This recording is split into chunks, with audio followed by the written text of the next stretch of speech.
الملائكة يصلون على النبي يا أيها الذين آمنوا صلوا عليه وسلموا تسليما اللهم صل على سيدنا مولانا محمد وعلى آل سيدنا مولانا محمد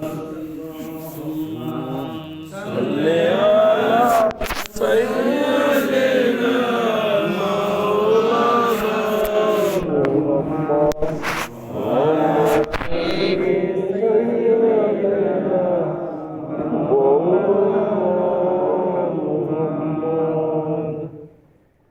بسم الله الرحمن الرحيم إن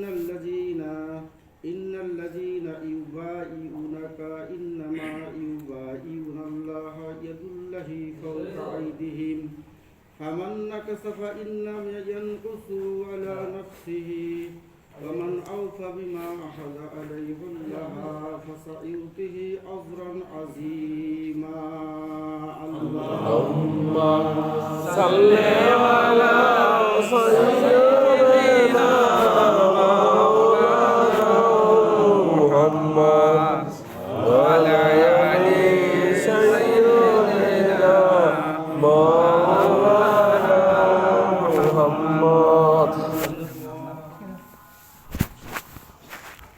আসসালামু আলাইকুম ওয়া রাহমাতুল্লাহ। উপস্থিত আমাদের মুর্শিদ কেবলা হুজুর, আমাদের ইমানের কেবলা এবং আমাদের মধ্যে উপস্থিত আমাদের আলেম ওলামা এবং খলিফা বৃন্দু এবং সালেহ বৃন্দু সকলের প্রতি আমার আন্তরিক সালাম, আবারও সালাম। আসসালামু আলাইকুম ওয়া রাহমাতুল্লাহ। যাবতীয় প্রশংসা আল্লাহ তাআলার জন্য এবং যত নেয়ামত, দরুদ সালাম, লক্ষ কোটি দরুদ সালাম বর্ষিত হোক সেই মহানবী সাল্লাল্লাহু আলাইহি ওয়াসাল্লামের প্রতি, যেই নবীজি দুনিয়াতে যতদিন ছিলেন উম্মতের জন্যই কাঁদছেন এবং আজও মদিনায় শুয়ে শুয়ে উম্মতের জন্য কাঁদতেছেন এবং হাসরের ময়দানেও যেই নবীজি আমাদের জন্য কাঁদছেন এবং রাউফুর রহিম, মুমিনদের জন্য অত্যন্ত দয়াবান, সেই মহানবী সাল্লাল্লাহু আলাইহি ওয়াসাল্লামের প্রতিচ্ছবি আমাদের মুর্শিদ কেবলা হুজুর ঠিক সিলসিলার নেসবত অনুযায়ী আমরা একটু ভালো করে মহব্বতের দৃষ্টিতে তাকালেই বুঝি, যার যতটুকু যোগ্যতা সে ততটুকু বুঝি, অনুরূপ ছবি প্রতিচ্ছবি আমাদের মুর্শিদ কেবলা হুজুর। বাস্তব যে অবস্থাটা, মুর্শিদ একটা উদ্দেশ্য নিয়ে এসেছেন, সত্য সহ নবীগণ আগমন করেছেন পৃথিবীতে, তারই প্রতিচ্ছবি আমাদের মুর্শিদ আমাদের মধ্যে আসছেন। এটার চেয়ে আমাদের আনন্দ কিছু আছে? সবচেয়ে খুশি হওয়ার কথা, তারাই দুর্ভাগ্যবান যারা আসতে পারেনি। আমরা কিন্তু আসার এবং বসার সহবত অর্জন করে আল্লাহ তৌফিক দান করেছেন। এটা লক্ষ কোটি শুকরিয়া আদায় করে আমরা শেষ করতে পারবো না। আমাদের মধ্যে যে কি আসছেন, কি পাইছি, আমার তো মনে হয় জমিনের সবচেয়ে শ্রেষ্ঠ দিন আজকের এই মুহূর্তটাই। এই মুহূর্তে মারা গেলেও সাকসেস, কারণ মুর্শিদের সোহবতের চেয়ে বড় কোনো ইবাদত আমল বন্দিগি নাই। তো সেই মুর্শিদের সোহবতে আমরা আছি, আর হয়তো কিছু কথা বলবো। আব্বা হুজুরের অনুভূতিতে আমরা একটু মনোযোগ দিয়ে শ্রবণ করব, আমাদের জন্য উপকার হয়, হেদায়েতের কাজে লাগে। যেমন আল্লাহ পাক রব্বুল আলামিন ইরশাদ করেছেন, বিসমিল্লাহির রহমানির রহিম, কামা আরসালনা ফিকুম রাসূলাম মিনকুম ইয়াতলু আলাইকুম আয়াতিনা ওয়া ইউযাক্কিকুম ওয়া ইউআল্লিমুকুমুল কিতাবা ওয়াল হিকমাতা ওয়া ইউআল্লিমুকুম মা লাম তাকুনু তা'লামুন। এই আয়াত শরীফে সূরা বাকারায় আল্লাহ পাক ইরশাদ করতেছেন যে তোমাদের মধ্য থেকেই একজন রাসূল প্রেরণ করিয়াছি, যার কাজ কি? তার কাজ হলো আমার নিদর্শন, আমার আয়াতসমূহ তিলাওয়াত করে তোমাদেরকে শোনায়। এরপরে কাজ করে কি? পবিত্র করে, যাক্কিকুম। এটা সমস্ত ওলামায়ে কেরাম যারা কোরআন শরীফ পড়ে তারা সকলেই আলেম ওলামারা এটা জানে, কিন্তু বাস্তবতাটা তাদের সবার কাছে কিন্তু নাই। পড়ি শুনাইতে পারবে আয়াত, কিন্তু নবীজি আয়াত পড়ি শুনেইতেন এবং জাক্কিকুম করতেন, পবিত্র করতেন। এখানে ওলামায়ে কেরাম কিন্তু অপারক, অক্ষমতা, তাদের এই ব্যাপারে কোনো যোগ্যতা নাই। কারণ এই জাক্কিকুম তোমাদেরকে আয়াত শুনাইছেন, আয়াত পড়ি শোনায় এবং কি করেছেন, পবিত্র করে ও হিকমত শিক্ষা দেয়, কেতাব ও হিকমত শিক্ষা দেয়। কিন্তু পবিত্রটা কি? জাক্কিকুম, যে পবিত্রতার কথাটা বলা আছে, এটা কিন্তু যত বড় আলেম ওলামা হোক, মুহাদ্দিস হোক, দাওরা পাশ হোক, কামিল পাশ হোক, যদি প্রশ্ন করেন যে হুজুর এই জাক্কিকুমটা কি, যেটা আমরা তরিকা যারা গ্রহণ করছি, বায়াত গ্রহণ করেছি, বায়াতের যে আয়াতটা পাঠ করা হয়েছে সূরা আল ফাত 10 নম্বর আয়াত, বায়াতের মাধ্যমে আমরা যারা তওবা করেছি, তওবা করার আমরা কিন্তু যারা বুঝি একটু উপলব্ধি করতে পারতেছি। কি বলেন? যে কলবে যে আল্লাহর জিকির অবিরতভাবে হয়, এমনকি গোটা দেহ যে আল্লাহর জিকির করে, এমনকি কান দিয়েও যে শোনা যায়, এই যে অনুভূতি ক্ষমতাটা, যেটা জাক্কিকুম, নবীজি আগে সাহাবায়ে কেরামদেরকে পবিত্র করেন, গোটা দেহ মন সমস্ত কিছু আল্লাহর নূরে এবং ভেতরে বাহিরে পবিত্র, জাক্কিকুম। এ ব্যাপারে ওলামায়ে কেরাম যারা আলেমে সু, সাধারণ জাহিরি আলেম, কেতাবধারী আলেম, তারা কিন্তু অপারক। এ ব্যাপারে তারা কথাও বলে না। কথা বলে কি? জাক্কি করতে হবে, কথা কিন্তু বলে না। জাক্কিকুম ওয়াই আল্লিমুকুমুল কিতাবা ওয়াল হিকমাতা, এরপরে কিন্তু কিতাব শিক্ষা দেয়, তারপরে হিকমত, ফিকহ, নিয়ম পদ্ধতি, কিভাবে আমল করতে হবে, কোথায় কি করতে হবে, এই নবীজি কিন্তু এই শিক্ষাটা দিয়েছেন। এরপরে কি? ওয়াই আল্লিমুকুম মা লাম তাকুনু তা'লামুন, অর্থাৎ এমন বিষয় তোমরা যা শোনো নাই, জানো না, বোঝো না, দেখো নাই, কোথাও পাওয়া যাবে না, এরকম বিষয় আদি শিক্ষা দেন, বাস্তব প্রমাণ করে দেন। যেমন আমরা কিন্তু কোরআন হাদিস ইজমা কিয়াস যারা পড়ে, আলেম ওলামা কিন্তু কোরআন হাদিস জানে না জানে, পড়তে পারে, কিন্তু কলব আছে এ কথাও জানে, কিন্তু কলবের পরিচয় ঘটাইতে পারে কি?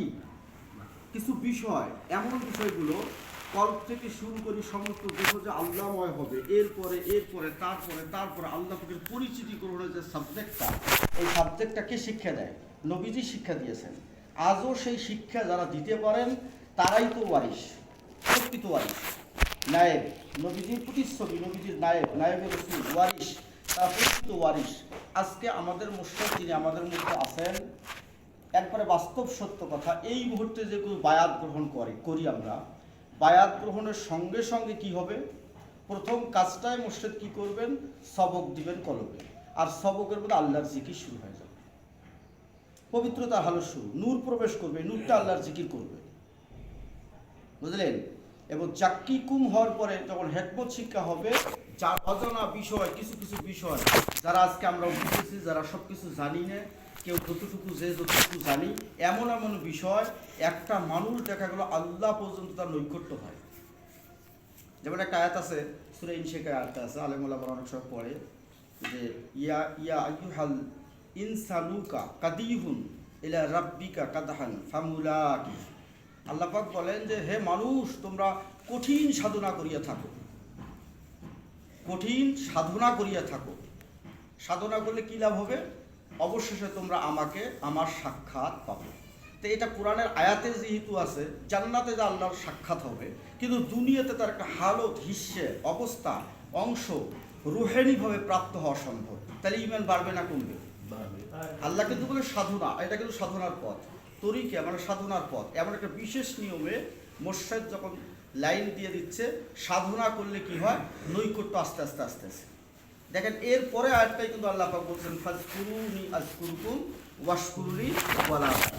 যাদের পবিত্রতা হইল, যারা আল্লাহর জিকির বুঝতে পারলো, যারা অজানা বিষয়গুলোকে জানতে পারতেছে, আমাদের দেহের মধ্যে যে কল্প আছে, এই পুরোটা যে এত রহস্য, অথচ 132টা আয়াতেরও কোরআনুল কারীমে আল্লাহ পাক 132 জায়গায় কল্পের কথা বলেছেন। তাহলে কল্পটা কি গুরুত্ব কম না বেশি? রহস্যটাই এখানে, আল্লাহর সাথে সম্পর্ক হলো কল্প, আর এই সম্পর্কটা করে দিতে পেরেছেন একমাত্র আল্লাহ রসুল সাল্লাল্লাহু আলাইহি ওয়াসাল্লাম।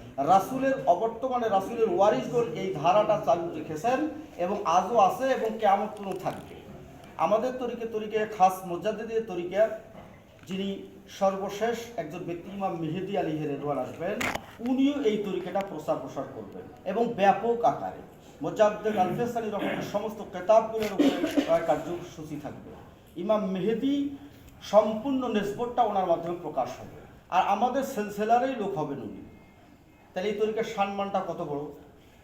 সেই তরিকা এমন একটা তরিকার শান মান এবং মুর্শিদের শান যে কোনো শ্রেণীর লোক যত বড় মূর্খ হোক বা খারাপ হোক, জঘন্য খারাপ হোক, যখন খলসিয়তভাবে আত্মশুদ্ধি তওবাটা করার সঙ্গে সঙ্গে মুর্শিদ যখন লিঙ্কে দিবে, আমি তো দেখছি আল্লাহ নবী সাল্লাল্লাহু আলাইহি ওয়াসাল্লাম যখন আঙ্গুল দিয়ে ইশারা করেছে চাঁদ দ্বিখণ্ডিত হয়েছে।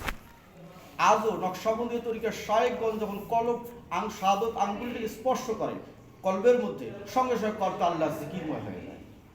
ঠিক নবী পাক সাল্লাল্লাহু আলাইহি ওয়াসাল্লাম চন্দ্র দ্বিখণ্ডিত হয়েছে এবং এখন নকশবন্দের নিসবতে শায়েখ যখন কলবের মধ্যে ইশারা করে কলবে আল্লাহর জিকির শুরু হয়ে যায়। আচ্ছা, সহজ না কঠিন হলো? আল্লাহ তো সহজ পথের কথা বলছেন, সহজ সরল পথ, ইহদিনাস সিরাতুল মুস্তাকিম সিরাতাল্লাযিনা আনআমতা আলাইহিম। তাই এই পথটাই সহজ, ইশারা করার সঙ্গে চালু হয়ে যায়। দেন পরে আয়াতে আল্লাহ পাক বলতেছেন যে তোমরা আমাকে স্মরণ করো, আমিও তোমাদেরকে স্মরণ করি। তোমরা আমার কৃতজ্ঞতা স্বীকার করো, অকৃতজ্ঞ হইও না। তাহলে কৃতজ্ঞতা স্বীকার করব, আমি স্মরণ করি, আল্লাহ আমাকে স্মরণ করে না। আচ্ছা, আল্লাহ যে স্মরণ করবে এটার প্রমাণ থাকা লাগবে তো। আমি যখন খেয়াল করতেছি আমার মধ্যে, আমার কলবে, আমার মাকামে, আমার দেহে খেয়াল করি, আমার গোটা দেহ আল্লাহর জিকির করতেছে, আমি বুঝতে পারি। সূরা আরাফের 179 নম্বর আয়াতে আল্লাহ পাক ইরশাদ করেছেন যে কিছু মানুষ এবং জিনকে আমি জাহান্নামের জন্যই প্রেরণ করেছি দুনিয়ার জমিনে। বলে কারণ এদের কলব আছে, অন্তর আছে, কিন্তু অন্তর দ্বারা কোনো কিছু অনুভব করতে পারে না, বুঝতেও পারে না, ও খেয়ালও করে না।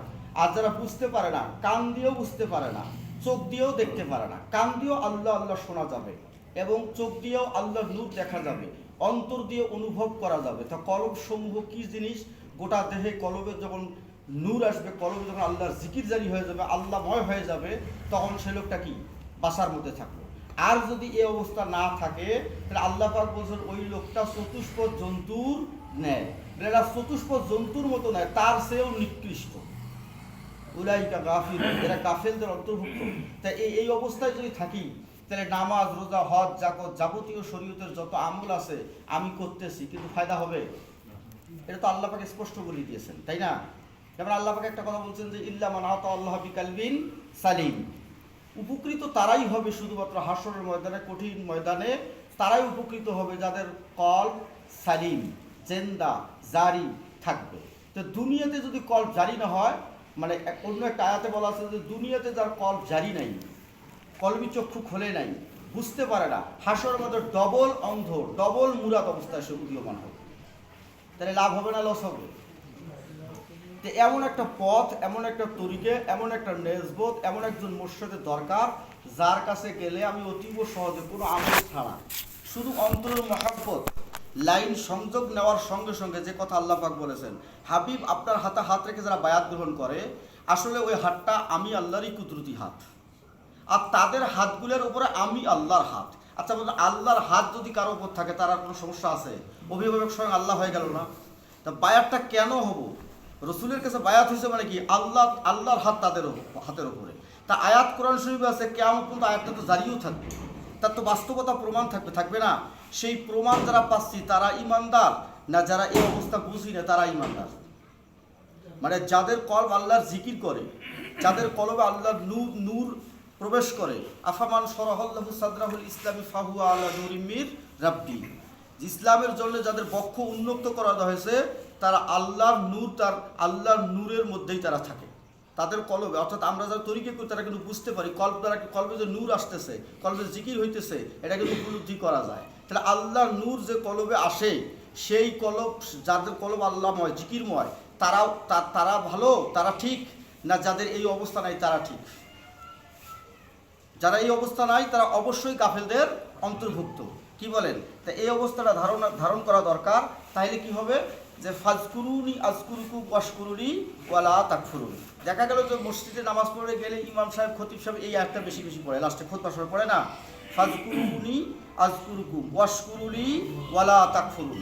অর্থাৎ যদি প্রশ্ন করেন হুজুর এটা কী ব্যাপার, আমি তো আল্লাহকে স্মরণ করি, আল্লাহ আমাকে স্মরণ করে না, আল্লাহকে আপনি স্মরণ করবে? আল্লাহ কি নাম ধরেই রাখবে? না, নাম ধরেই রাখবে না। আল্লাহর রহমতের ফয়েজ, জাতের ফয়েজ কিংবা সেফাতের ফয়েজ কিংবা আফআলের ফয়েজ বান্দার যে জায়গাটা খালি থাকে, শয়তান না থাকে, ওখানে রহমত বর্ষণ হবে। কলবে যখন রহমত আসবে তখন তো কলবে বুঝে যাবে। বুঝে যাওয়ার নামে হলো আল্লাহ আপনাকে স্মরণ করতেছে। কি বলেন? আল্লাহর রহমত বর্ষণ হইতেছে। তাই তারপরে কি করব? কৃতজ্ঞতা স্বীকার করব, কৃতজ্ঞতা স্বীকার করব, অর্থাৎ যাবতীয় শরীয়তের আদেশ নিষেধ মানিয়ে চলার চেষ্টা করব এবং অকৃতজ্ঞ হইও না, মানে অশুকরকারী বান্দা হওয়া যাবে না, নিষেধাজ্ঞাগুলো বর্জন করার কথা বলা হয়েছে, তাই না? তাহলে কি হলো? আমরা আল্লাহকে স্মরণ করলাম, আল্লাহ আমাদেরকে স্মরণ করলো। এটা তো এমনি এমনি হওয়া সম্ভব না। এমনি এমনি হওয়া কি সম্ভব? এই মিশনটা নিয়ে, এই সত্য নিয়ে, এই অবস্থা নিয়ে নবীগণ পৃথিবীতে আগমন করেছেন। নবীদের কাজ একটাই ছিল, নবীরা সত্য এবং কিতাব সহ আগমন করেছেন, তারাই এই কাজটা করতেন। আমার মনে হচ্ছে যে নূহু আলাইহিস সালাম যে দাওয়াত করছেন, দুনিয়াবাসীকে ইমানের দাওয়াত করেছেন, নূহু আলাইহিস সালাম একজন আল্লাহর নবী, নবী যে দাওয়াত করেছেন, এত কষ্ট দাওয়াতের মধ্যে মানুষ ইমান আনতেই চায় না, এত সত্য কথা বলে। লাস্টে দেখা গেল যে একটু দূরে শুনবো, আল্লাহুম্মা সাল্লি আলা সাইয়্যিদিনা মাওলানা মুহাম্মদ ওয়া আলা আলি সাইয়্যিদিনা মাওলানা মুহাম্মদ। আল্লাহুম্মা সাল্লি আলা সাইয়্যিদিনা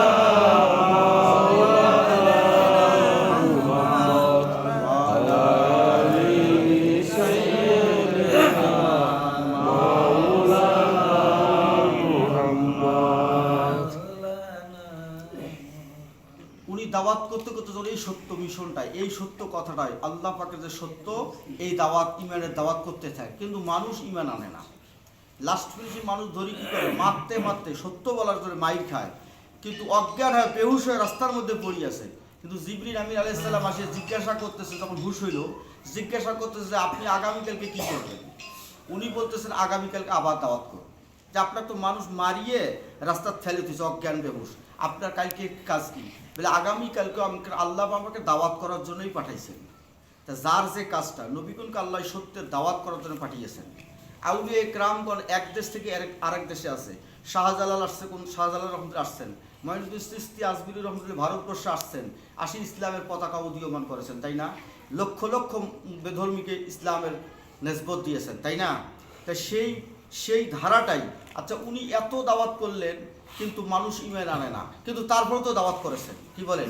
আজকে সেই সত্য দাওয়াতটাই আমাদের, যেটা চরম হক তরিকে, খাস মুজাদ্দিদি তরিকে, একবারে কোরআন হাদিস সম্পূর্ণ, যেখানে বাস্তবতা আছে, এই মিশনটাই আমাদের মুর্শিদ আমাদের মাধ্যমে এখানে গাজীপুর কোনাবাড়িতে, যদিও স্বল্প লোক, অল্প লোক, একটা সাধারণ মাহফিলে কিন্তু অনেক লোক হয়, এখানে কিন্তু অল্প সংখ্যক লোক, কিন্তু মুজাদ্দেদ আল-ফেসানি রহমতুল্লাহ এই তরিকা সম্পর্কে বলেছেন, এই অল্প লোকগুলো যে কত দামি, এই মানুষগুলো যারা এই তরিকার নেসবতধারী, আল্লাহ তাদেরকে জান্নাতের মাটি দিয়ে বানাইছেন। এবং এই তরিকার সালেক যারা মুজাদ্দেদ আল-ফেসানিকে মহব্বত করে, সওয়াব-রেসানি করে, কিয়ামত পর্যন্ত যারা আসবে, তাদেরকেও আল্লাহ পাক মাফ করে দিয়েছেন। ওনাকে ইলহাম মাধ্যমে, ওনার কেতাবে মকতুবা শরীফের মাধ্যমে, মাদের কেতাবের মাধ্যমে মুজাদ্দেদ আল-ফেসানি এই নিয়ামতের প্রশংসা প্রকাশ করেছেন যে মুজাদ্দেদ শাইখ আহমেদ ফারুকি, কিয়ামত পর্যন্ত তারা এই নিসবতে আসবে, তোমার তরিকে তোমাকে মহব্বত করবে, তরিকের বাইরেও যদি কেউ মহব্বত করে আমি তাদেরকেও ক্ষমা করে দিলাম। আসাও তো সহজ হয় না, এই জন্য কেউ আসতেও চায় না। তাহলে তারা ভাগ্যবান না ভাগ্যবান? আজকে যারা আমরা আসতে পেরেছি তারা ভাগ্যবান নই? কিন্তু অল্প সংখ্যক লোক, কিন্তু এটাই চরম সত্য, বাস্তবতা, আয়াতের সাথে মিল, একবার সরাসরি কোরআনুল কারীমের আয়াতের সাথে মিল। আমাদের মধ্যে একজন আছেন যার মাধ্যমে আমরা সেটা পাইতেছি। কি পাইতেছি? নূর, মানে কোরআন হাদিসের যত এলম জানা আছে, এটা কিন্তু এক ধরনের, কিন্তু আর একটা এলম হলো নূর। নূরটাই প্রকৃত, যে নূর মানুষকে পবিত্র করবে, যে নূর মানুষকে আল্লাহ পর্যন্ত পৌঁছাবে, যে নূর মানুষকে আখলাক সুন্দর করে দিবে। তা সেই নূর আমি কোথায় পাবো? একজন মানুষ ছাড়া কি পাওয়া যাবে? তাই তো আল্লাহ পাক বলে দিয়েছেন যে ইয়া আইয়ুহাল্লাযীনা আমানুত্তাকুল্লাহ ওয়া কুনু মাস সাদিকুন, একজন সাদিকুন বান্দার সাথে থাকো, সঙ্গ লাভ করো। আর সঙ্গ লাভ না করলে তো কতবার করবো সঙ্গ? মানে আজীবন কতবার, যত বেশি থাকা সম্ভব তত তো লাভ বেশি, কি বলেন? তো দেখা যাচ্ছে এইভাবে আয়াতগুলো যদি পর্যায়ক্রম আমরা গবেষণা করি, চিন্তা করি। পরে আয়াত কি? ইয়া আইয়ুহাল্লাযীনা আমানুস্তাইনু বিস-সাবরি ওয়াস-সালাহ ইন্নাল্লাহা মা'আস সাবিরিন। দেখেন সালাত আসতেছে কিভাবে, এইভাবে একটা একটা করে চিন্তা ভাবনা করি যে বাস্তবতাটা আমাদের এই তরিকাটা তা মুর্শিদ কেবলা হুজুর আমাদের মধ্যে আসছেন, আমরা কিন্তু হয়তো বা বুঝতেছি, হয়তো বুঝতেছি না। সবাইকে আহ্বান করা হয়েছে, কেউ আজকেও আসে নাই। এটা আমাদের দায়িত্ব। আমি প্রতিদিন একজন হলেও কথা বলি, আলোচনা করি, দাওয়াত করি, যাকে যেভাবে আলেম ওলামা। কিছুদিন একজন আলেমের সাথে কথা, কামিল পাস মাদ্রাসার সুপারিনটেন্ডেন্ট, 1 ঘন্টা রাস্তায় দাঁড়ানো অবস্থায় কথা বলছি। একলা A to Z কোরআন শরীফ আলিফ লাম থেকে সূরা নাস অনেকগুলো আয়াত থেকে আন্ডারলাইন করে দিছি। উনি সব স্বীকার করছে যে এত সুন্দর কথা আমি শুনি না। আমরা তো কামিল পাস, কিন্তু আমরা এত চিন্তা গভীরে করি নেই। একটা চরম বাস্তবতা, যেটা বায়াত গ্রহণের সঙ্গে সঙ্গে যে অবস্থাটা তৈরি হয়, এত ঘুরে ফিরি কথাবার্তা নাই, এত দলিল, এত মাসলা আমল নাই, ডাইরেক্ট সব কোথায়? কলব। বাবা দেখো তো কলবে জিকির বোঝা যায় কিনা? জিকির বুঝতে যাচ্ছে। আচ্ছা, সরাসরি আল্লাহর সাথে সম্পর্ক করে দিতে পারলো কি পারলো না? তা সরাসরি আল্লাহর সাথে যদি সম্পর্ক করে দেয়, তিনি আল্লাহওয়ালা, তাতে কোনো সন্দেহ আছে? আজ যেরকম অনেক দামি, পৃথিবীতে অনেক দরবার আছে, লক্ষ লক্ষ মানুষের জামায়াত, নাম ধাম সুন্নত সব আছে, দলিলাদি মেলায় সব কিছুই আছে, কিন্তু আমি দেখছি তারা এই কথা বলে না। এত আমল দেয়, মুরিদ এত আমলও করতে পারবে না, জীবনে কলব জারি হবে না। তাহলে মুরিদেরও যদি কলব জারি না হয়, তাহলে পীরের অবস্থা কি? পীরেরও তো অবস্থা নাই। এই আমল করো, ফায়দা হবে। কিন্তু ততক্ষণ যে মারা যায়, আমার ভাই একদিন আলোচনা করেছে একটা মাহফিলে, আমি এই মুহূর্তে ইসলাম, আল্লাহ পাক বলছিল ইসলামের ভেতরে প্রবেশ করো, কিন্তু আমি এই মুহূর্তে ইসলামের ভেতরে প্রবেশ করতে চাই, কেমনে করবো? মানে নামাজ পড়ো, রোজা করো, হজ করো, জাকাত করো, অমুক অমুক আমল করো, তাহলে ইসলামের না। এতক্ষণ তো টাইমে নেই, আমি তো আজকেও মারা যাইতে পারি। মারা যাইতে পারি কি পারি না? সাহাবায়ে কেরাম নবীজির কাছে শুধু বায়াতটা গ্রহণ করেছে, একদিনও সেজদা করে নাই, মারা গেছে। জান্নাতি না জাহান্নামী? কারণ সাহাবায়ে কেরাম আল্লাহ রসুলের হাতে হাত এবং বায়াত গ্রহণ করে সরাসরি আল্লাহর সাথে তাদের কলবে সংযোগ হয়ে গেছে, আর ঈমান নিয়ে কবরে গেছে। কিয়ামত পর্যন্ত আমল করতেছি আমরা, সেটারও সব তারা পাচ্ছে, তাই না? তাহলে সহজ হইল না কঠিন হইল? সংযোগ গ্রহণ যেটাকে বলা হয়। তা আমি এই মুহূর্তে ইসলামের ভেতরে কেমনে আমি ইসলামের ভেতরে প্রবেশ করবো? এটা এত আমল বন্দিগি দিয়ে সম্ভব নয়। একজন মুকাম্মিল মুর্শিদ যারা, যা আল্লাহওয়ালা, তার সাথে আমি সম্পর্ক করলাম, আর তিনি তো আমাকে ইসলামের ভেতরে 1 সেকেন্ডে প্রবেশ করে দেয়। কলবের ভেতরে প্রবেশ করে, আমি কলবে খেয়াল করে কলবের সাথে আল্লাহর সম্পর্ক, তাহলে আমার ইসলামের ভেতরে প্রবেশ করা হয়ে গেল না? সহজ না কঠিন? এই সহজ দেখি আমরা কিন্তু মানতেও চাচ্ছি না। বলে এটা কেমন, এত করি তাও হয় না, এতদিন থেকে আমল করি, আওয়ামিন করি, ইশরাক করি, নফল পড়ি, তাহাজ্জুদ পড়ি, কিছুই বুঝি না, এত সহজ? বলে এতই সহজ। বলে হাতটা কার? যে হাতে হাতটা লাগাইলাম, এই হাতটা কোনো সাধারণ হাত নয়, এটা আল্লাহ পাকেরই কুদরত, আর আল্লাহর হাত তাদের উপরে। আর হাতটা দেওয়ার সঙ্গে সঙ্গে আমার মুরাদ কলব, মোর্দা কলব, যার কলবটা মোর্দা, ওর আমল ইবাদত বন্দিগি করা হবে, কিন্তু লাভ হবে না। কারণ শয়তান যদি কলবে থাকে, তা আল্লাহর জিকির থাকতে পারে না। আবার আল্লাহর জিকির 1 ঘন্টা করলাম, জোরে জোরে করলাম, কিন্তু পরে তো খেয়াল নেই। কিন্তু আমার এমন জিকির জারি করে দিল যিনি, আর জিকির আমি টয়লেটে যা দেখি যে আমি জিকির করা যাবে না, জবানে কোনো জিকির করাও যাবে না। যাবে নাকি? শরীয়তের মাসলা নেই যে টয়লেটে আল্লাহ আল্লাহ জিকির করা যাবে, কিন্তু আয়াত পাঠ করা যাবে। কিন্তু আপনি আপনার সবকে খেয়াল করতে পারবেন, সবকের স্থানে খেয়াল করে দেখতেছে আরো টয়লেটে বেশি আল্লাহর জিকির হয়, কম্পন হচ্ছে। ওয়াজিলাত কুলুবুহুম ইন্নামাল মুমিনুনা আল্লাযিনা ইযা যুকিরাল্লাহু ওয়াজিলাত কুলুবুহুম, একবার কম্পন থরথর করে কাঁপতেছে, আল্লাহ জিকির হইতেছে। আচ্ছা, ওই অবস্থায় মারা গেলে আমার কোনো সমস্যা আছে? আমি জিকির করতেছি না, কিন্তু আমার কলব জিকির করতেছে। এটা সুবিধা না অসুবিধা? এই সুবিধা পথটা গ্রহণ করা কিন্তু পীর মুর্শিদ সম্ভব। আবার পীর মুর্শিদ গ্রহণ করলাম, কিন্তু যে পীরের কাছে এই অবস্থা নাই, সেই পীরের কাছে থাকি কোনো ফায়দা হবে? আমাদের একজন ভাই একটা আলোচনা করেছে যে আল্লাহর নবীর জমানায় 30 জন নবী, আল্লাহর নবী একজন, রসুল একজন, সত্য, কিন্তু ওখানে 30 জন লোক ভণ্ড নবী দাবি করেছে। গোলাম আহমেদ কাদিয়ানী নবী দাবি করেছে। তাহলে আজকে যদি বাংলাদেশের জন্য সারা পৃথিবীতে 30 জন আল্লাহর ওলি থাকে, হক্কানি, মানে আল্লাহ এবং নবীর সাথে তাদের সম্পর্ক আছে, সংযোগ আছে, সিলসিলার সাথে তাদের সংযোগ আছে, সম্পর্ক আছে, তাহলে কমসে কম 30,000 তো ভণ্ড পীর বাসায় আল্লাহর ওলি দাবি করতে পারে কি পারে না? তাদের বিরুদ্ধে কথাও বলা দরকার, তাদের বিরুদ্ধে কথা বলাও দরকার, হক্কানি তালাশ করাও দরকার। তা আমরা তো হক্কানি পেয়েছি, তা আমাদেরকে শুকরিয়া আদায় করা দরকার কি দরকার না? দাওয়াতের মাধ্যমে নিজেকে সংশোধন করবে, তারাই আল্লাহর দরবারে তওবা কবুল, তাদের তওবা কবুল। কাদের? যারা সত্য গ্রহণ করলো, তওবা করলো এবং স্পষ্ট সত্য কথাটা মানুষের দ্বারা দ্বারা বলার চেষ্টা করলো। যারা তওবা করলো এবং নিজেকে সংশোধন করার চেষ্টা করলো, পাশাপাশি অন্য মানুষদেরকে যারা পথ পায় নাই তাদেরকেও এই কথাটা স্পষ্টভাবে বলার চেষ্টা করলো, আল্লাহ বলেন তাদেরই তওবা কবুলকৃত। যাদের আমার তওবা কবুল হয়েছে তারা কি থামি থাকতে পারে? কি মায়া, এত দূর থেকে আসার দরকার ছিল? কি ওনার মায়া, কি সালেক বলে কি মায়া, ওখানে যাবো আমরা। একটু নূরকে খোঁজে। মুজাদ্দেদ আল ফিসানি রহমতুল্লাহ বলেছেন, সালেকদের গুণ হলো একটা, যার মধ্যে নূর আছে সে আর একটা নূর খোঁজে। অর্থাৎ উনি আল্লাহওয়ালা, একজন আল্লাহওয়ালা আর একজন আল্লাহওয়ালা নালি থাকতে পারে না। একসাথে বসে একটু চা খাইলে ভালো লাগে। আমি একসময় পাগলের মতো কোটে সালেক, কোটে হুজুর, কোটে আল্লাহওয়ালা, কোটে একজন ভাই পাই, আমরা এক কাপ চা নিয়ে দুজনে ভাগ করি খাই। এখানেও আসি তাই হয়েছে, আদৌ তাই। প্রতিদিনে কন্টিনিউ একজনের সাথে হলেও কথা হয়, আমার আলোচনা হয়। কারণ আমাকে আমার মুর্শেদ আগে প্রথমে বলে নেই, পরে অনুমতি দিয়েছে। কিন্তু আমি তো মুর্শেদের কাছে নেয়ামতটা আমার তো আছে। আসলে আমি কি কাজ করছি? তরিকার কোনো কাজ করছি? করি নেই।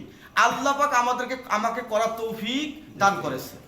এটা আল্লাহ পাকের প্রশংসা, এটা বাঁচার অবস্থা। তাহলে আমরা সেই সত্য যারা বুঝতে পেরেছি, সত্য আমরা আরো ভালোভাবে শক্ত করে ধরার চেষ্টা করব।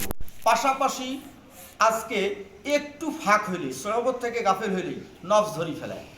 নফসের ব্যাপারে আল্লাহ পাক বলছেন, তোমরা নফসের ব্যাপারে সাবধান। এই সুযোগ পেলে আমার সাথেও জেহাদ করে। নফসে আমরা কাফের, আর এটা কিন্তু সুযোগ পাইলে আল্লাহর সাথেও জেহাদ করে, কুফুরি করায়। তাহলে আমরা কি করব? এই জন্য তো আরেকজনের সাথে দেখা করব। সহবতের মাধ্যমে কি হবে? একটু শক্তিশালী। আপনি যতই নামাজ পড়েন বাইরে খেয়াল যায়, কিন্তু আল্লাহ ওয়ালদের সামনে কিন্তু তার বাইরে খেয়াল যায় না। মানে সরাসরি আল্লাহর সামনে যে লোকটা আল্লাহওয়ালা, আল্লাহর সাথে তার সম্পর্ক, এটার থেকে সহজ কথা আছে? বেশি দিন দূরত্ব হয়ে গেলে দেখা গেল যে নিজের অবস্থা ভালো থাকে না। ডাকতেছি, কয় যায় কি করবো, আমি তো ভেজালে আছি। আর ভেজাল যত হয় আইলে তো পবিত্র হয়ে যাবে। তার কাজটা কি? তিনি ট্রিটমেন্ট দেয় কোথায়? তিনি দৃষ্টি দেয় কোথায়? তিনি দৃষ্টি দেয় কলবের দিকে। কথা বলতেছে স্বাভাবিক, কিন্তু দৃষ্টি আছে কলবের দিকে। তিনি কলবেরটা একটা, তার কলবের দিকে খেয়াল। আর আমার দরকার কি? আমার হলো কলবটাকে ঠিক করা দরকার। কারণ কলব ঠিক ব্যতিরিকে আখেরাতে কোনো বাঁচার অবস্থা নাই। জান্নাতে যে একটা মানুষ যাবে, জান্নাতে যা মর্যাদাবান হবে, উচ্চ মাকামে জান্নাতে যাবে, কিন্তু আগে তো বাঁচতে হবে। আল্লাহ তো স্পষ্ট বলেছেন, ইল্লামান আতাল্লাহ বিকালবিন সালিম। সেই কালবটা সালিম হইবে, জান্নাতে যাবে। জান্নাতে যখন তার আমল বেশি আছে, আমলের অবস্থা অনুযায়ী সে উচ্চ মাকাম লাভ করবে। কিন্তু কলবের কোনো অবস্থায় নাই, তাহলে জান্নাতও তার যাওয়া সম্ভব নয়। না কি বলেন? যেমন আজকে ইমাম সাহেব নামাজ পড়াইছিল একটা আয়াত দিয়ে, আয়াতটা পড়লো, ইয়া আইয়াতুহান নাফসুল মুতমাইন্নাহ রাব্বিকা রাদিয়াতাম মারদিয়া ফাদখুলি ফি ইবাদি ওয়াদখুলি জান্নাত। এতে তো আল্লাহ পাক ডাইরেক্ট জান্নাতের একবারে গ্যারান্টি দিয়েছে, দেয় নাই? জান্নাতে তারাই যাবে যাদের নফস মুতমাইন্না হবে, প্রশান্ত আত্মা হবে। তাহলে নফস মুতমাইন্না কিভাবে হবে? আমি তো আমার কলবের খবরে জানি না।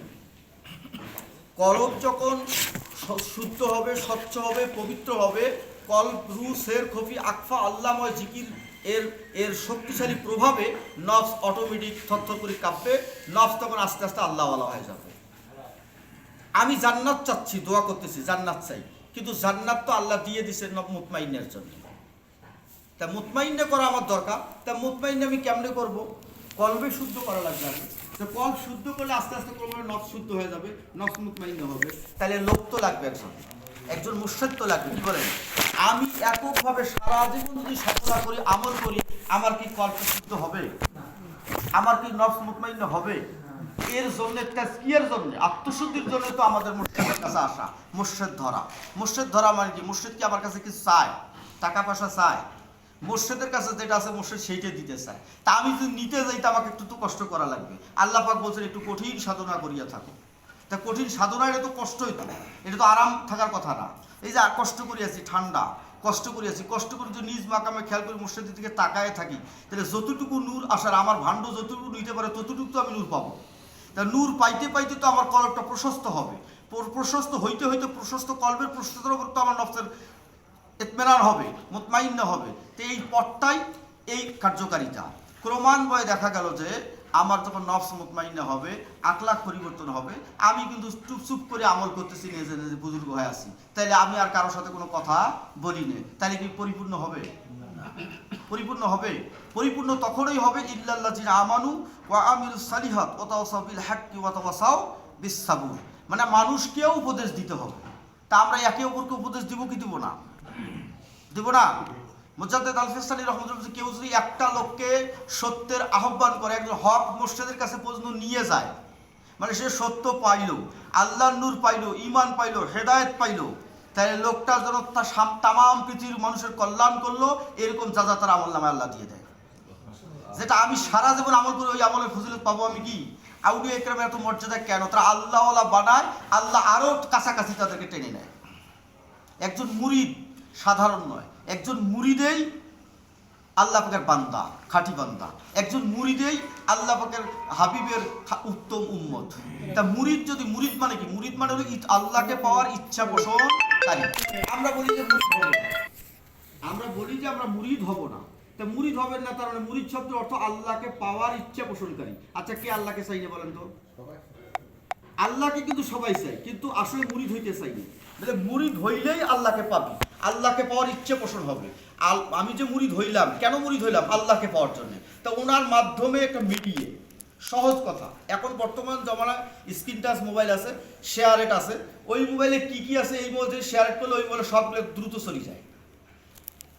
বহু বছর সাধনা করে অর্জন করেছে আউলিয়া ইকরাম, সাধনা করতে করতে যে নিয়ামত হাসিল করেছে, মুরিদকে অল্প সময় মুরিদের হান্ড যদি পরিষ্কার হয়, শীতল হয়, আত্মসমর্পণ হয়, অল্প সময়ের পক্ষ থেকে ওনার পক্ষে দিয়ে দিচ্ছে।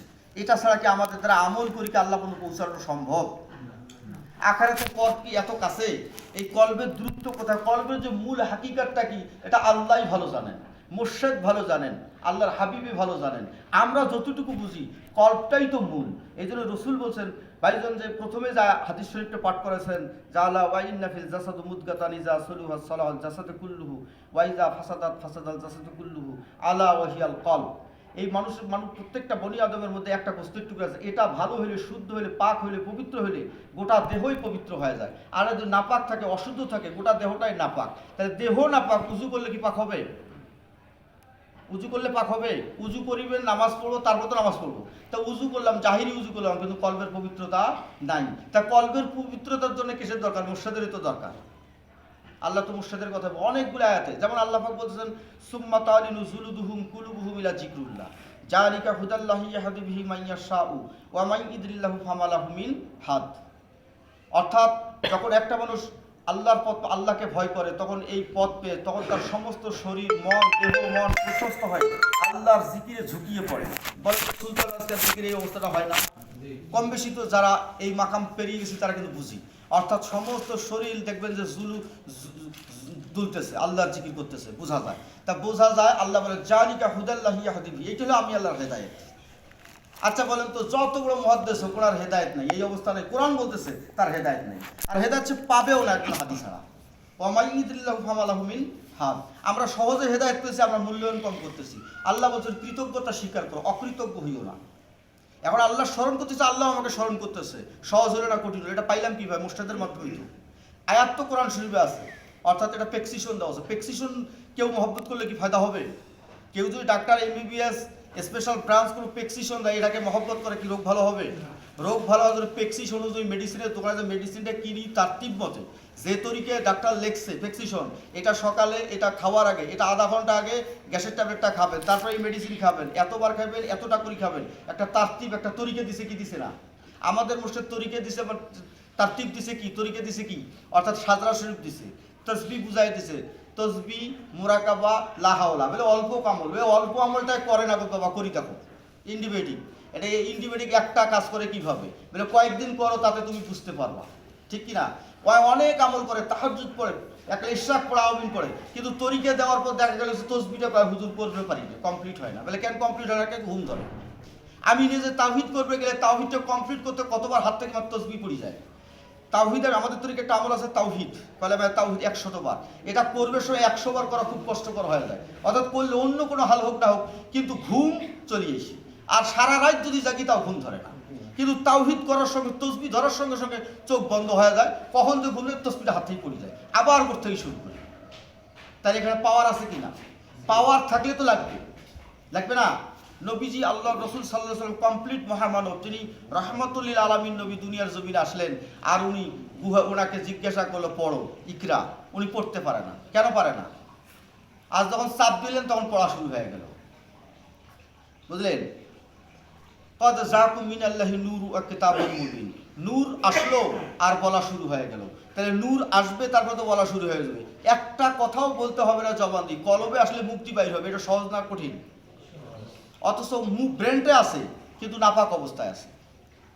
আল্লাহই তো নিষেধ করেছে, যাদের কলব আল্লাহর জিকির করে না, যাদের নফস ইতমিনান মুতমাইন্না না, যাদের কলবে আল্লাহর স্মরণ থেকে গাফেল, তোমরা তাদের ওয়াজ নসিহত শুনিও না, কথাই শুনিও না। তাদের কথায় কোনো ফায়দা হবে না, উপকার কল্যাণ হবে না। অথচ মুর্শিদ, আমি আব্বা হুজুরের কাছে একটা দাবি করি, আমি নিজেও গাফেল হয়ে যাই, কিন্তু মুর্শিদ যদি আমাকে একটা ফোন দেয়, কয়েকদিন ধরে তো আমার তাসিরটা থাকে। অর্থাৎ আজকে একটা ফোন দিবে, আমি ওই মুহূর্ত থেকে কিছুদিন পর্যন্ত, কিছু সময়ের জন্য আমার মনটা হয় যে দুনিয়া তছনছ, সব তালাক 7 তালাক দিয়ে দেই, আল্লাহর জন্য, হেদায়েতের জন্য, তরিকার জন্য কাজ করা শুরু করে দিই। এটা তাজা অবস্থা চলিয়েছে একটা ওয়াজে। অথচ গোটা কোরআন শরীফ যদি পড়ি, কিন্তু এই ফায়দা হয় না। কারণ জীবন তো পাওয়ার লাগবে কি লাগবে না? নবীর কাছে কোরআন আসতো আর নবী কাঁপতো থরথর করে। আল্লাহর হাবিব সাল্লাল্লাহু আলাইহি ওয়াসাল্লামকে কোরআন যখন ওহী নূর আকারে আসতো, কলবের মধ্যে কোরআন নাযিল করা হয়েছে, কোরআন যখন কলবে আসতো, নূর আকারে আসতো, তখন নবীজি থরথর করে কাঁপতো। আর আজকে আমাদের নাবালক ছেলে পেলে কোরআন গোড়াল মুখস্থ, অথচ শরীর কাঁপে না। তো কথা পড়ে আসছে ব্রেনটে, তা ব্রেন দিয়ে কোনো ফায়দা হবে? 80,000 বার যদি আয়াতটা পাঠ করে, তাহলে আয়াতের অবস্থা তার মধ্যে নাই, কোনো ফায়দা হবে? আর একটা এত মুখস্থও নাই, জানাও নাই। একজন কাফের তো রসুলের কাছে বায়াত হয়েছে, বায়াত হওয়ার সঙ্গে সঙ্গে তো ইমানদার হয়ে গেছে। তা আজও ওই সিস্টেম আছে না নাই? একজন আল্লাহর সান্নিধ্যে বায়াত হওয়ার সঙ্গে সঙ্গে লোকটা ইমানদার। লোকটা আস্তে আস্তে ইমান বাড়বে, পরিপূর্ণ হবে, মুমিন হবে, কামেল হবে, আল্লাহ হবে, আল্লাহ পর্যন্ত পৌঁছাবে। কিন্তু আল্লাহ পর্যন্ত সে পৌঁছেই গেছে একবারে, যদি শুধু ধরি থাকে। যে কাজ আছে, যার কলব আল্লাহর জিকির সঙ্গে কলবের অলি, সেও আল্লাহর অলি। আল্লাহর অলি হয়ে আল্লাহর ইবাদত করা দরকার। কি বলেন? আমি যার সম্পর্কে যেমন একটা কথা, যে যারা কলবটা আল্লাহর পরিচয় লাভ করলো, তারাই ইমানদার, তারাই মুমিন। তা কলবটা আল্লাহর পরিচিতি লাভ করার জন্য কলবে তো আল্লাহর জিকিরটা থাকলে তো তাও একটা আশা করা যায়। আমি রাস্তায় আসি, লাইনে আসি, আমি এখনো যাই নাই, গাড়িতে তো আসি, যাবো তো, আশা আছে না নাই? কিন্তু আমি লাইনে শুরু করে নেই। যেমন একটা আয়াত আছে না, খতামাল্লাহু আলা কুলুবিহিম ওয়া সামিহিম ওয়া আবসারিহিম গাশাওয়াতু আলাহুম আযাবুন আযীম। অর্থাৎ তালিকায় যদি নাম না থাকে, কার তালিকার নাম নেই? যাদের অন্তর আল্লাহর জিকির করে না, অন্তর দ্বারা অন্তরে মোহর, কানেও মোহর, চোখেও আবরণ, এদেরকে আল্লাহ দিবে আযাবুন আযীম, কঠিন শাস্তি দিবে। কিন্তু সে কিছুই বুঝতে পারে না। লোকটার কোনো তালিকার নাম আছে? যে তালিকাত নিম্নত যত অপরাধ থাকুক, যত গোনা থাকুক, কামাল সাহেব আমাদের যে কোনো ভাই ভাগি আছে, গোনা আছে, পাপ আছে, ভুল আছে, আমার নিজেরও ভুল, কোটি কোটি ভুল, আজকেও ভুল হয়েছে, এখনো ভুল হইতেছে। ভুল ছাড়া আমি কিছু দেখিনি, খালি ভুলে মনে হয়। কিন্তু একটা আশা আছে কিনা বলেন তো? আমার মুর্শিদ আছে, আল্লাহর জিকির আছে, মুর্শিদের সাথে সম্পর্ক যতবার আছে, তরিকার শানের সাথে সম্পর্ক আছে, জিকির যেহেতু আছে, আল্লাহর সাথে একটা সম্পর্ক আছে। তা আশা আছে কিনা? আল্লাহর রহমতের কাছে কোনো কিছু আল্লাহ মাফ করে দিলে আল্লাহর ক্ষতি হবে? রহমত আসতে আছে, তাহলে মাফেরও আশা আছে। কিন্তু আমি কিছুই বুঝি না, আমি কিসেরও আশা করবো? আমি এখনো রাস্তায় পাইনি, তালিকাতে নামটা লেখাইতে হবে তো। আল্লাহর অলির খাতায় নামটা উঠলো মানে কি আল্লাহর খাতায় নামটা উঠলো। এই জন্য মুর্শিদ নাম লিখি না, সাথে সাথে ডায়েরিতে তোলে। তা আমার তো বলে আল্লাহর খাতায় নামটা লেখা হয়। কি বলেন? আব্বা হয়তো দোয়া করে দেয় কি, প্রিয়জনের খাতার নামটা লিখিয়ে দিলাম, তার প্রিয়জনের খাতার নামটা লেখা হয়ে গেছে। কিন্তু আর বাস্তব কোরআন শরীফ আলিফ লাম থেকে সূরা নাস যতগুলো আয়াত আছে, 30 পারা। আমাদের তরিকে মাকামও 30টা, 29টা মাকাম। যারা অর্জন করতে পেরেছে, অর্জন করবে কেমনে? সারেন্ডার। তাহলে কোনো লালসা, পীর মুরিদি, খেলাফতে এগুলো হলো একটা অবস্থা, পরীক্ষা, সার্টিফিকেট নয়। এটা হলো সংশোধন নামা, দায়িত্ব দিছে, এখন সংশোধন, মনোযোগ দিয়ে ভালো করে সংশোধন হোক। কি বলেন? আমরা অনেকে এটাকে অনেক কিছু মনে করি ফেলাই, বোঝাবুঝির ভুল। এলে বাদ দিয়ে আল্লাহর সন্তুষ্টির জন্য, আমি কেমনে আমার মুর্শিদ খুশি হইবে, কোন কায়দায় চললে তা মুর্শিদ খুশি হইলে আমার আল্লাহ খুশি হবে, আমার প্রতি আমার নবীও আমার প্রতি খুশি হবে। তা মুর্শিদ সন্তুষ্টির জন্য তো আমরা কাজ করবো। কি বলেন? তার ওই প্রেক্ষাপরিপ্রেক্ষিতে আব্বা হুজুরের যে আমাদের লিফলেট মাহফিলের বার্ষিক মাহফিল 2026 না, 2026 সালে বার্ষিক মাহফিল জানুয়ারি দ্বিতীয় শুক্রবার 9 তারিখ আমাদের বার্ষিক মাহফিল, এত বড় বিশাল মাহফিল, যেখানে হাজার হাজার আল্লাহর ওলির আগমন হবে, আল্লাহওয়ালা কুতুবগণ থাকবে। সেখানে আমরা যাব, ফয়েজ পাবো, বরকত পাবো, নূর পাবো। দলে দলে যাব, আরও মানুষকে আহ্বান করব, আর্থিক, শারীরিক, আন্তরিক সব ধরনের চেষ্টা আমরা করব। আমরা মন যাব, ভালোবাসি কিন্তু যাব না, তাহলে হবে? মনও দিতে হবে, দরকার আছে। আল্লাহ অনেক আয়াতে অর্থের কথা বলছে। তারাই মুমিন যারা বিশ্বাসও করে, সন্দেহ করে না, এবং নিজের জান মাল দিয়ে নিজেকে জিহাদ করে। অনেক সময় ভালো কাজে অর্থ ব্যয় করাটাও শ্রেষ্ঠ ইবাদত। কি বলেন? তাহলে যেখানে যা লাগবে, আমরা তো কালেকশন করতেছি না মাহফিলে, অমুক অমুক জনের কালেকশন, মাহফিলে যা কালেকশন, আমাদের মাহফিলে এইরকম কিছু নাই। আল্লাহ আল্লাহ যাবে, তারা একটু খাবে। কি খাবে? খাবে না? হাজার হাজার মানুষ যে আগমন করে তারা একটু খাবে, তো এই খাওয়ার টাকাটা আমরা হয়তো একটু কালেকশন করি। তা আমরা সকলে আমরা একে অপরে একটু মহব্বতের সাথে কাজ করব, নিজেও দেব, মানুষকেও। আল্লাহর ওলি দরবার, আমার মুর্শিদের দরবারে মাহফিলের জন্য টাকার কোনো অভাব হবে? মাহফিল হয়ে যাবে না? কিন্তু যে লোকটা 500 টাকা দিবে, 1000 টাকা দিবে, 10,000 টাকা দিবে, ওই লোকটা আল্লাহর ওলির মাহফিলে যে টাকাটা গেল ভালো কাজে, এটার বিনিয়োগ লোকটা তো হেদায়েত পেতে পারে। পারে কি পারে না? ওই লোকটার উপকার করলাম না ক্ষতি করলাম? সলে হেকমত দিয়ে, কলা কৌশলে বুঝায় একটা ভালো কাজ মানুষকে করলে আমার সব হবে না গুনাহ হবে? আমরা এই কাজটাই করব।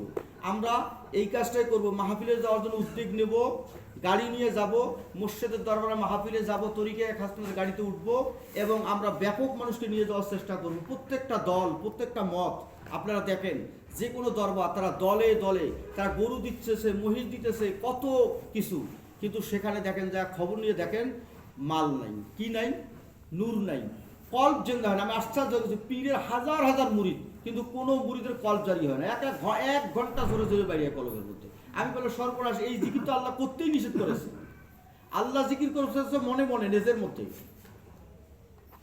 ওয়াজকুর রাব্বাকা ফি নাফসিকা, তুমি তোমার মধ্যে জিকির করো। খিফাতিউ মানে অতি গোপনে, দুনাল জাহারি মানে অনুচ্চ স্বরে, মিনাল কাউলি মানে বিনয়ের সাথে। যেখানে বিনয়ের সাথে জিকির করতেছে, যদি না বোঝেন এই জন্য একটা একটা করে ওয়ার্ড দিয়ে আল্লাহ বুঝেছেন। ওয়াজকুর রাব্বাকা ফি নাফসিকা, তুমি তোমার রবের স্মরণ করো তোমার মধ্যেই। তাও যদি না বোঝো, অতি গোপনে, খেফাতেও, দুনাল জাহারি অনুচ্চ স্বরে, অনুচ্চ স্বরে ওরা জোরে বানিয়ে দিছে। দুনাল জাহারি মানে জোরে জোরে করতে হবে না, দুনাল জাহারি মানে অনুচ্চ স্বরে, স্বর হবে না, গোপনে, অতি গোপনে। আল্লাহ জানবে আর অন্তর জানবে। আর এই আলোচনা নসিহত, এটা হলো জিকিরে জলি, নসিহত, উত্তম জিকির, শ্রেষ্ঠ জিকির। হাবিব আপনি নসিহত করুন, যারা মোমেনদের উপকার হবে। তা আমরা নসিহত করতেছি মুর্শিদকে সাথে নিয়ে। মুর্শিদ, এই কথাগুলো কি আমার না আমার আব্বা হুজুর মুর্শিদের? এই কথাগুলো তো আমার মধ্যে নাই, এই কথাগুলো ওনার কাছে আসছে, ওনার মাধ্যমেই তো বলতেছি। রসুল সাল্লাল্লাহু আলাইহি ওয়াসাল্লাম ছিলেন, তখনও দাওয়াত ছিল, রসুলের ওয়ারিসগণ তো দাওয়াত করছে। আজও সেই সিস্টেম, প্রেক্ষাপট, মুর্শিদের মাধ্যমে আমরা কথা বলতেছি। যে সত্য কথাটা, যে চরম সত্য কথাটা আমরা হয়তো বুঝতেছি না। যতটুকু উপস্থিতি হয়েছে, আমরা যারা তরিকে গ্রহণ করেছি, বায়াত গ্রহণ করেছি, আমি আপনাদেরকে আমার পক্ষ থেকে ভাই হিসেবে, আসলে এখানে প্রথম আমি মনে করি আমার অযোগ্যতা, আমি আপনাদের বলছি, হয়তো আমার অযোগ্যতা, আমার অপারগতা, অক্ষমতার কারণে হয়তো বা লোকগুলো একটু আমি আইডিং করতে পারতেছি না। আব্বা একটু দোয়া দৃষ্টি আপনি করলে হয়তো কাজ হবে। তা আমি এই পথটা, এত সঠিক পথ, আমরা একে অপরে, আমার ভুল ধরেন, আমাকে সামনে আসি ধরেন, আমরা একটু একতাবদ্ধ হয়ে কাজ করি। আরও মানুষ, যেহেতু আজকে চরম বাতিলতার জমানা, বিভিন্ন লোক বিভিন্ন কায়দায় মানুষকে আহ্বান করি, ঈমান ধ্বংস করতেছে। সেই জমানে আমরা ঈমান গ্রহণের জন্য নিজেকে টিকিয়ে রাখি, মানুষকে ঈমানদার বানানোর চেষ্টা করি। কি কারণ? আল্লাহর সন্তুষ্টির জন্য, বুঝলেন? সেই সাথে আমাদের এই বার্ষিক মাহফিল, এই মাহফিলের লিফলেটটা আব্বা হুজুর কেবলা আমাকে দিয়েছেন, তো আমি অবশ্য সবাইকে দিব। তো এই মাহফিলটা, এখানে এই লিফলেটটা আছে আমাদের, এমন একটা লিফলেট, যে লিফলেটটা নিয়ে আমরা কাজ করব, মানুষকে দাওয়াত করব, মাহফিলে যাওয়ার জন্য আহ্বান করব, শারীরিক, আন্তরিক, আর্থিক অবদান রাখার চেষ্টা করব। যেহেতু ইবাদত 3 ধরনের, আত্তাহিয়াতু লিল্লাহি ওয়াসসালাওয়াতু ওয়াত-তাইয়্যিবাতু, শারীরিক, আন্তরিক, আর্থিক, 3টে ইবাদতে কার জন্য? আল্লাহর জন্য। তা আমি কিন্তু 3টে ইবাদতে করার চেষ্টা করব, তাহলে তো কমপ্লিট হবো। কি বলেন?